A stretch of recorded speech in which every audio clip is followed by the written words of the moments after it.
Госсекретарь США Майк Помпео призвал международное сообщество оказать поддержку ищущим убежище уйгурам, казахам и другим тюркам.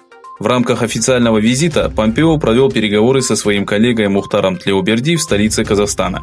По итогам встречи стороны провели совместную пресс-конференцию. Помпео подчеркнул, что Касым-Жомарт Токаев поддержал программу встречи, которая включает реформы, связанные с экономическим развитием, укреплением демократии и повышением доверия народа к правительству. Подчеркнув, что во время встречи также был рассмотрен вопрос миллионов уйгуров, казахов и других тюрков, содержащихся в лагерях перевоспитания, Помпео пригласил все страны положить конец давлению в Восточном Туркестане и оказать поддержку тем, кто пытается покинуть Китай в поисках убежища.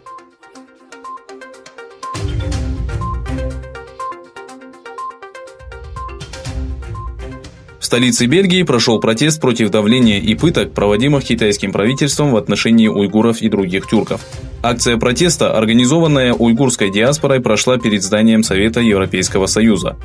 Около 200 участников акции держали плакаты с лозунгами «Свободу уйгурам», «Остановить геноцид» и «Долой концентрационные лагеря». Организаторы акции заявили, что для сокрытия своих преступлений китайские власти построили лагеря перевоспитания, в которых содержат свыше 3 миллионов тюрков, нарушая их элементарные права и международные конвенции.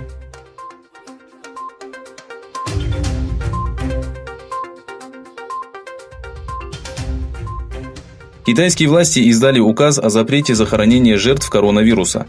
Отныне умерших в результате инфицирования данным вирусом будут кремировать. По всему Китаю были ограничены и пересмотрены похоронные обычаи и установлены кремационные камеры. По последним данным, жертвами вируса стали 305 китайцев. Число инфицированных достигло 14 380 человек. Кроме Китая, известия о гибели от загадочного вируса поступили и из Филиппин. Всемирная организация здравоохранения сообщила, что имеются предположения, что 44-летний филиппинец побывал в городе Ухань, ставшем очагом эпидемии. Власти подчеркнули, что за сутки до смерти его состояние быстро ухудшилось.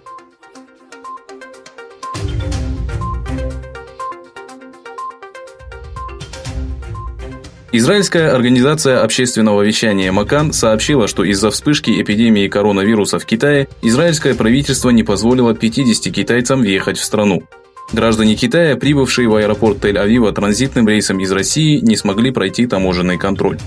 С другой стороны, ливанские власти не позволили китайскому кораблю пришвартоваться в портах страны до тех пор, пока не было подтверждено, что на борту корабля нет инфицированных новым вирусом. Компания «Российские железные дороги» заявила, что сообщение пассажирских поездов с Китаем было временно прекращено.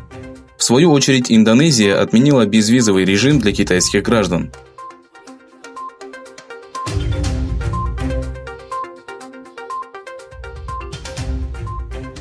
Пожар, вспыхнувший на юге столичного региона Австралии, где было объявлено чрезвычайное положение, охватил площадь свыше 55 тысяч гектаров. По сообщениям BBC, власти заявили, что для эвакуации жителей некоторых окраин Канберры, охваченных пожарами, слишком поздно, и попросили граждан попытаться найти безопасное место самостоятельно. Контроль над пожаром, охватившим южные районы Канберры, все еще не установлен. Более 20% территории пригорода охвачены огнем.